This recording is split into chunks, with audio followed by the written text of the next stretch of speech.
I'm going to introduce the seminar in several ways, mostly discussing the topic. And I know you're looking at two different screens here, so I'll see if I can use the pointer here so that you'll show up on both at the same time.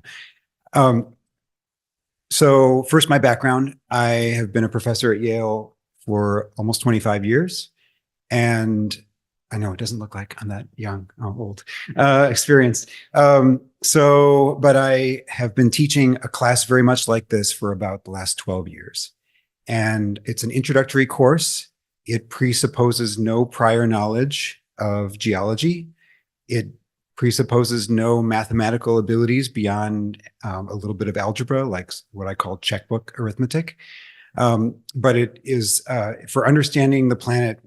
I'd like to be quantitative in the sense that you can, measure the distance between things. You can measure time, think about how fast things move, how big they are, how small they are, and be quantitative in that sense. I call dynamic Earth the foundation and fate of industrial society because it's the Earth's resources that got us to this point of all the comfort that we're enjoying right now. And the consequences of our utilization of those resources is likely to steer our human trajectory over the next few centuries. And I won't read this quote to you. It's in, I think, the syllabus that was on the printout. But the seminar is designed around studies of planetary materials, landscapes, the history of the planet, as well as its climate and natural resources. So what I'm going to show you now is kind of a whirlwind of topics, and it's going to go at a much faster pace than the seminar would be, where we actually have the opportunity to take time to talk about these things. But I want to give you a sense of what is geology, because I think if I were to ask you all what is geology, you would probably think about maybe somebody who looks a little bit like me with the gray hair, maybe a beard, maybe a rock hammer in my hand, looking for a fossil out in the desert. But I'm hoping to tell you with this introduction that geology is really the science of planet Earth. So we can look at a typical beautiful little scene, very pretty picture from northern Norway. And you may say that's very pretty, but when you have a geologist's eye, you can see lots of things and in this photograph. And I'll tell you one aspect of what I see, which is a time travel. It's the great history that these landscapes portray. And so this place, I would try to convince you, looked like this about 500 million years ago, which we abbreviate MA, a sandy beach. And then 100 million years later, mountains rose out of the sea, barren of vegetation because trees hadn't evolved yet. And then 100 million years later, there were starting to be forests, but then those mountains were eroding down. Then a couple 100 million years later, it eroded completely flat. And we know that the climate was a lot warmer back then. The landscape eroded completely flat, and we know that the climate was a lot warmer. So we may actually imagine a tropical kind of environment. And then nearly 100 million years later, but not quite, just 10,000 years ago, there were large glaciers flowing through this fjord until we get today. And then if we look at the human settlement on a million-year scale, it's a 500-year-old settlement, approximately. That would be 0.0005 million years ago when people first started to occupy this landscape. And the evidence for all of what I just showed you is presented here in text. Don't worry about that. That will be things that any fellow of the seminar will be able to, those are skills that you will have by the end of the seminar. And in addition to the time travel, there are lots of aspects of geology that I think are extremely important and interrelated. If you were living in this little village, if you are living in this little village, you may be interested in whether there is earthquake or volcanic activity nearby or stability. You might be interested in whether there are mineral resources nearby. You would be interested in whether the soils are amenable to agriculture.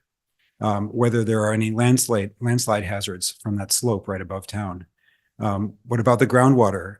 Is usage of it sustainable? And that's related to pollution.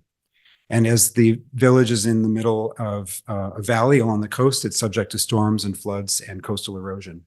And then at a broader scale, if you can look up on the upper right, you can barely see, I've written the words global warming of the atmosphere and sea level rise that the villagers will also have to deal with in the coming decades and centuries.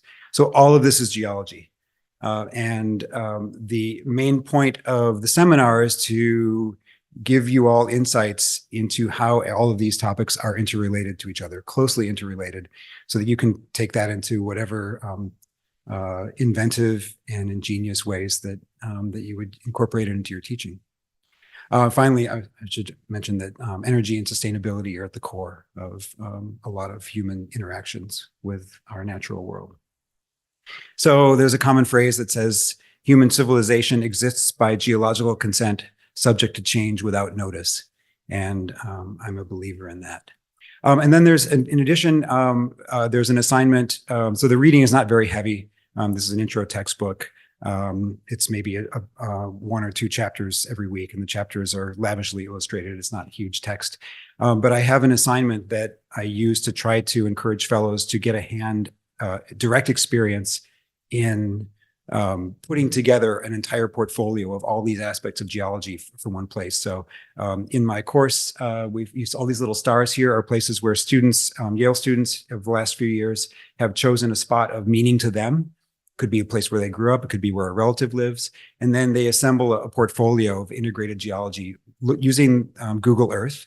And just a very quick show of hands, who has played around with Google Earth? Okay, and have any of you incorporated it in your teaching?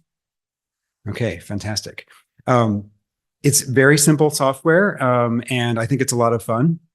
And there are many, many data sets that people have piled on top of it. So it's not just looking at satellite pictures.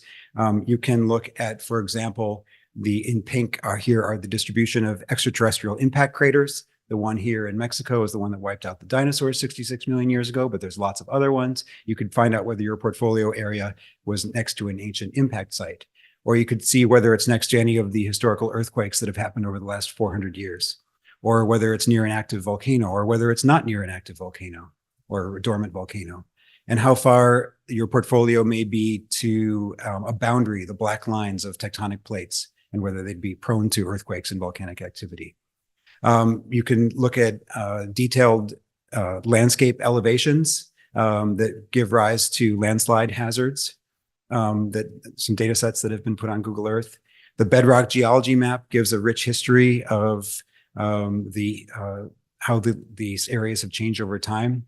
And in particular, mineral deposits, gold and yellow, copper and red, lead and zinc and blue, whether there's any mineral deposits nearby. And then what I work on for my research is the history that the bedrocks show about the motions of tectonic plates from 500 million years ago all the way up to the present day. So you'll get experience looking at this kind of model as well.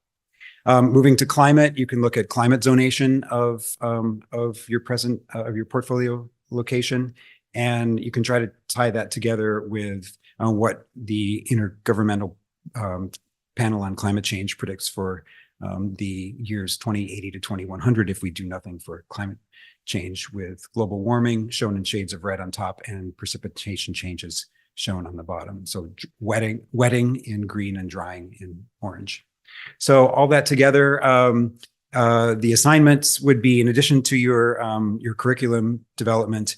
It's not a huge assignment. I'm only anticipating a few hours per week, but each fellow would be learning the interconnected nature of a unique portfolio location. We can talk about it. We can talk about how all these things are interacted together. And in the end, I hope that people who take this seminar will have a better appreciation for where we come from. Here's Lucy from 3 million years ago. Where we have been in the recent terms. This is Sturbridge Village from just 200 years ago. This is what we were doing relatively recently without fossil fuels. And then the age of fossil fuels, it leads us to the present day. And if we don't do anything about climate, where we will be in maybe a few hundred years if the ice caps melt all around the world. So I hope that will be motivation to appreciate all of the diversity of geology. And I look forward to working with you with your inventive ideas for how to incorporate this into your curricula. Thanks.